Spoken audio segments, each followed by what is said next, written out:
Perkenalkan, nama saya Anissa Fitri Azharo dengan NIM 23410301126. Saya Khalsa Albani Maulana dengan NIM 2341103011135. Perkenalkan, nama saya Intan Nurlina dengan NIM 234110301133. Halo, perkenalkan nama saya Anas Abdullah dengan NIM 234110301120. Halo teman-teman, perkenalkan nama saya Zahra Kariska Putri dengan NIM 2341130301157. Audit struktur organisasi dan tata kelola keuangan syariah. Audit struktur organisasi. Audit struktur merupakan proses pemeriksaan terinci terhadap elemen-elemen inti yang membentuk fondasi suatu organisasi. Tujuan utamanya adalah untuk mengevaluasi apakah struktur organisasi telah dirancang dan diimplementasikan dengan efektif sesuai dengan tujuan bisnis, serta memastikan kepatuhan terhadap regulasi dan standar yang berlaku. Yang selanjutnya ada tahapan audit struktur. Yang pertama, identifikasi tujuan bisnis, yaitu memahami tujuan dan strategi bisnis organisasi untuk menentukan arah audit. Yang kedua, ada analisis struktur organisasi, yaitu menganalisis struktur organisasi termasuk hierarki, departemen, dan posisi. Selanjutnya yang ketiga ada evaluasi prosedur operasional, yaitu mengevaluasi prosedur operasional yang ada untuk memastikan efisiensi dan efektivitas. Yang keempat, pemeriksaan sistem manajemen, yaitu memeriksa sistem manajemen yang ada termasuk sistem pengendalian internal dan manajemen risiko. Yang terakhir ada keberlanjutan dan kepatuhan, yaitu mengevaluasi keberlanjutan dan kepatuhan organisasi terhadap regulasi dan standar yang berlaku. Selanjutnya, manfaat audit struktur. Yang pertama ada identifikasi potensi peningkatan, yaitu mengidentifikasi area yang dapat ditingkatkan untuk meningkatkan kinerja organisasi. Yang kedua, pengelolaan risiko, yaitu mengidentifikasi dan mengelola risiko yang terkait dengan struktur organisasi. Yang ketiga, peningkatan efisiensi, yaitu meningkatkan efisiensi operasional dengan menghilangkan proses yang tidak perlu. Dan yang terakhir ada kepatuhan dan reputasi, yaitu meningkatkan kepatuhan terhadap regulasi dan standar, serta meningkatkan reputasi organisasi. Yang selanjutnya ada audit struktur organisasi, yaitu proses pemeriksaan untuk menilai apakah struktur organisasi dan sistem tata kelola pada lembaga keuangan syariah itu telah berjalan sesuai prinsip syariah, peraturan yang berlaku, serta prinsip good government. Audit ini bertujuan untuk menilai apakah susunan organisasi dalam lembaga keuangan syariah itu sudah jelas, efektif, dan sesuai dengan tugas masing-masing. Hal-hal yang biasanya diperiksa dalam audit struktur organisasi itu antara lain: yang pertama ada kejelasan pembagian tugas dan wewenang setiap jabatan. Yang kedua ada hubungan kerja antara direksi, komisaris, dan Dewan Pengawas Syariah atau DPS. Yang ketiga, apakah struktur organisasi mendukung pengawasan dan pengendalian internal? Dan yang terakhir, apakah terdapat unit audit internal yang independen? Tujuannya agar tidak terjadi tumpang tindih tugas, penyalahgunaan wewenang, dan konflik kepentingan. Audit tata kelola.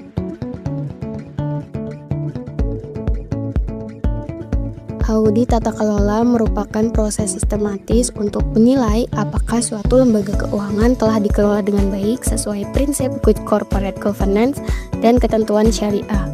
Dalam lembaga keuangan syariah, audit ini tidak hanya berfokus pada aspek manajemen dan keuangan, tetapi juga memastikan bahwa seluruh kegiatan operasional terbebas dari unsur yang dilarang dalam Islam, seperti gharar, riba, dan maisir. Jadi, dengan demikian, audit tata kelola itu berperan penting dalam menjaga integritas dan kepercayaan publik terhadap lembaga tersebut. Audit tata kelola lembaga keuangan syariah berlandaskan pada berbagai regulasi yang berlaku di Indonesia. Salah satunya yaitu lembaga yang berperan penting adalah Otoritas Jasa Keuangan yang mengatur dan mengawasi sektor jasa keuangan. Selain itu, ada pedoman syariah berasal dari Dewan Syariah Nasional Majelis Ulama Indonesia yang mengeluarkan fatwa terkait produk dan kegiatan keuangan syariah. Juga ada Undang-Undang Nomor 21 Tahun 2008 tentang Perbankan Syariah juga menjadi dasar hukum utama dalam pelaksanaan tata kelola dan audit di lembaga keuangan syariah. Juga ada peraturan terkait yaitu Good Corporate Governance. Selanjutnya yaitu prinsip-prinsip tata kelola. Di sini kami hanya mengambil 5 prinsip saja, yaitu yang pertama transparansi, kedua akuntabilitas, ketiga responsibilitas, yang keempat yaitu independensi, dan yang terakhir itu keadilan. Dan selanjutnya yaitu tahapan audit tata kelola. Yang pertama itu ada perencanaan audit. Jadi tahapan ini merupakan langkah awal dalam proses audit, di mana auditor itu menentukan tujuan, ruang lingkup, dan metode yang akan digunakan. Selain itu, auditor juga mengumpulkan informasi awal yang diperlukan untuk mendukung proses audit. Yang kedua yaitu pelaksanaan audit. Yaitu pada tahap ini auditor itu melakukan pemeriksaan secara langsung melalui observasi, wawancara, dan analisis dokumen. Juga auditor itu akan mengevaluasi apakah sistem tata kelola telah berjalan dengan baik dan sesuai dengan ketentuan yang berlaku. Yang ketiga yaitu pelaporan audit, yaitu setelah proses audit selesai, auditor itu menyusun laporan yang berisi temuan, analisis, dan rekomendasi perbaikan. Jadi pada laporan ini itu akan menjadi dasar bagi manajemen untuk melakukan evaluasi dan perbaikan. Yang terakhir yaitu tindak lanjut. Ini merupakan tahap terakhir adalah tindakan lanjut dari hasil audit, di mana manajemen itu melakukan perbaikan berdasarkan rekomendasi yang diberikan. Auditor juga dapat mendukung monitoring untuk memastikan bahwa perbaikan ini itu telah dilaksanakan dengan baik. Salah satu permasalahan yang sering ditemukan adalah kurangnya transparansi dalam penyampaian informasi. Jadi banyak lembaga itu yang belum sepenuhnya terbuka terkait kondisi keuangannya, risiko maupun kebijakan internal, sehingga menyulitkan bagi auditor itu dalam melakukan penilaian secara objektif. Karena kurangnya transparansi ini juga dapat menurunkan kepercayaan masyarakat terhadap lembaga keuangan syariah.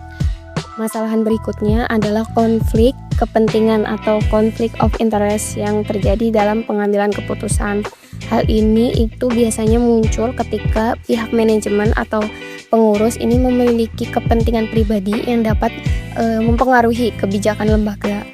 Jadi pada kondisi ini itu menyebabkan keputusan yang diambil tidak lagi objektif dan berpotensi merugikan lembaga maupun nasabahnya.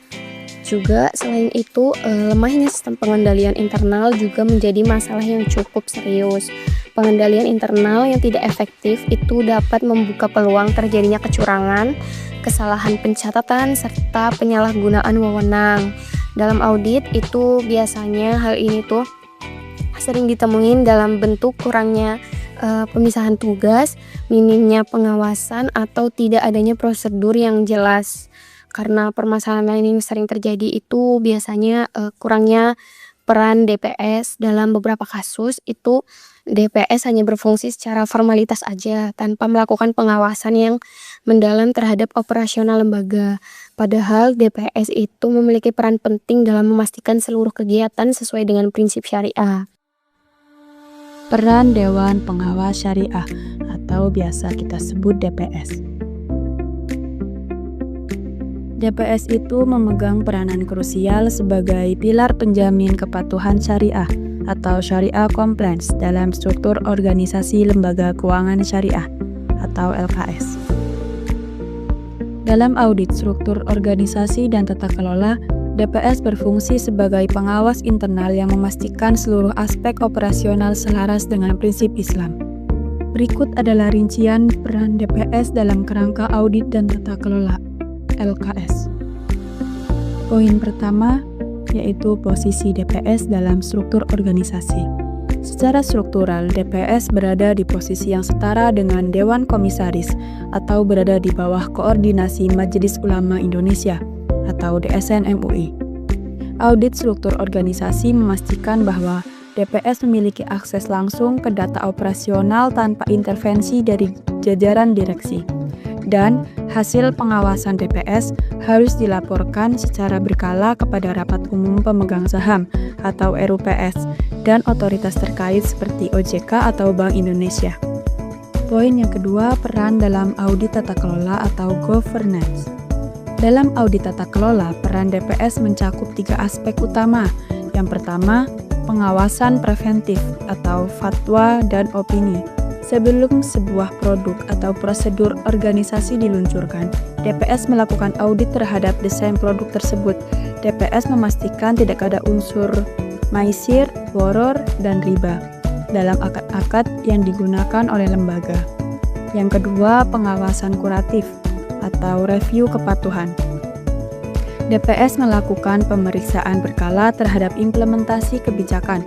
Audit ini memastikan bahwa praktik di lapangan seperti penyaluran pembiayaan dan penghimpunan dana tetap berada dalam koridor fatwa yang telah ditetapkan. Yang ketiga, penilaian opini syariah. Di akhir periode akuntansi, DPS mengeluarkan laporan tahunan yang menyatukan apakah operasional lembaga secara keseluruhan telah sesuai dengan prinsip syariah.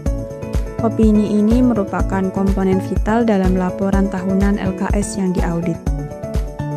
Pada poin yang ketiga, yaitu sinergi dan validasi atau hubungan kerja. DPS berperan sebagai pusat verifikasi syariah yang berkolaborasi dengan auditor lain untuk menciptakan sistem kontrol yang berlapis. Kolaborasi teknis bersama unit audit internal atau syariah auditor. DPS memastikan kepatuhan syariah tidak hanya di atas kertas, tetapi juga dalam operasional harian. Dan basis kepercayaan eksternalnya, laporan DPS menjadi rujukan krusial bagi auditor eksternal untuk memvalidasi bahwa lembaga tersebut bebas dari risiko hukum dan reputasi yang timbul akibat pelanggaran prinsip syariah. Lalu ada di poin 4, poin yang terakhir yaitu standar kualitas pengawasan atau parameter audit.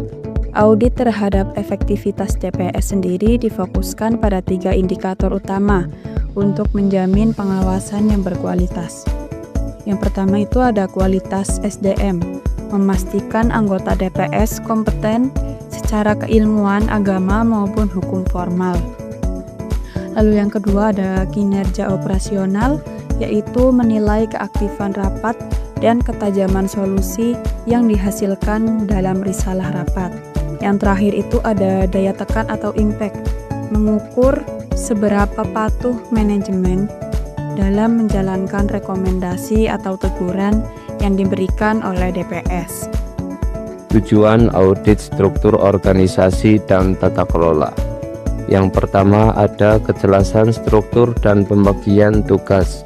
Maksudnya adalah setiap orang di dalam organisasi tahu siapa melakukan apa, siapa bertanggung jawab kepada siapa, dan siapa yang berwenang mengambil keputusan. Yang pertama ada pembagian tugas yang jelas. Tidak ada pekerjaan yang abu-abu atau tidak ada yang mengerjakan.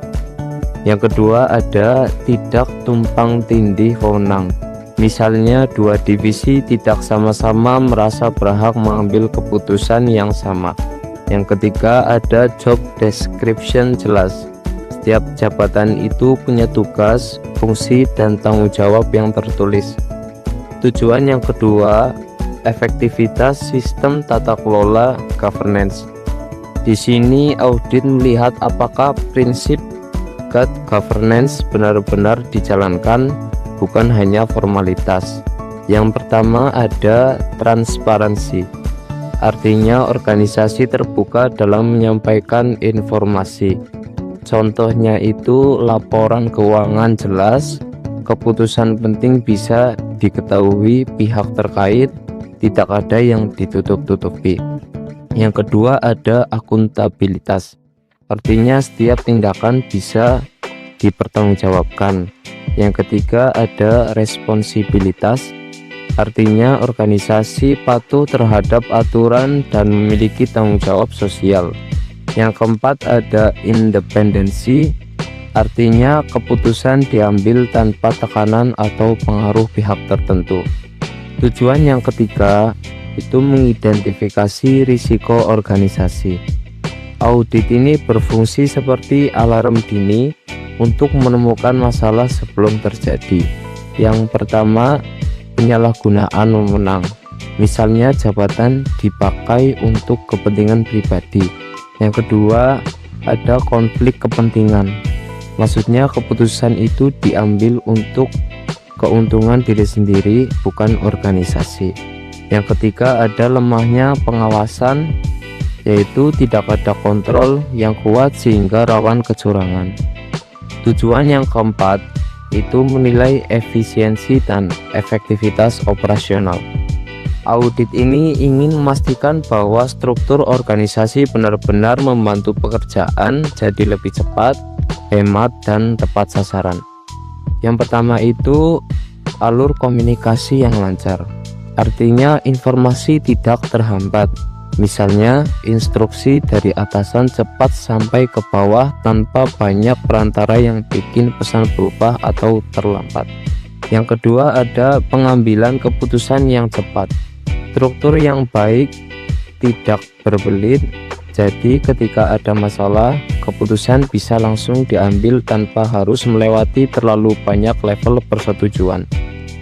Yang ketiga ada minimnya birokrasi yang tidak perlu. Tidak ada prosedur yang terlalu panjang atau berulang-ulang. Kalau terlalu birokratis, pekerjaan jadi lambat dan tidak efisien. Tujuan yang kelima itu memastikan kepatuhan terhadap regulasi.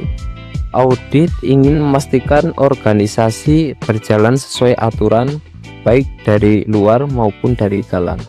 Yang pertama itu sesuai peraturan perundang-undangan. Perusahaan tidak melanggar hukum. Yang kedua, mematuhi standar industri, yaitu mengikuti praktik umum di bidangnya, misalnya standar akuntansi atau standar operasional tertentu. Yang ketiga ada mengikuti kebijakan internal perusahaan. Karyawan dan manajemen bekerja sesuai standar operating prosedur yang sudah ditetapkan. Tujuan yang keenam itu mengevaluasi peran dewan dan manajemen.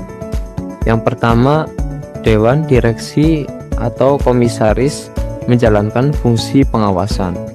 Mereka itu tidak hanya nama saja, tapi benar-benar mengawasi jalannya perusahaan. Yang kedua, manajemen menjalankan operasional sesuai kebijakan. Manajemen tidak bertindak sesuka hati, tetapi mengikuti aturan dan arahan yang sudah ditetapkan. Yang ketiga, tidak terjadi dominasi kekuasaan oleh satu pihak. Maksudnya tidak ada satu orang atau kelompok yang terlalu berkuasa sehingga bisa menyalahgunakan wewenang. Tujuan yang terakhir itu meningkatkan good corporate governance atau disingkat GCG. Ini adalah tujuan besar dari audit, yaitu menciptakan tata kelola yang baik. Yang pertama ada kepercayaan stakeholder meningkat, maupun dari investor, karyawan, masyarakat itu jadi percaya karena perusahaan transparan dan profesional. Yang kedua ada kinerja organisasi lebih optimal karena sistemnya rapi, kerja jadi lebih terarah dan hasilnya lebih maksimal. Yang ketiga, ada reputasi perusahaan terjaga. Maksudnya adalah citra atau nama baik perusahaan tetap positif di mata publik. I just had to let you know you're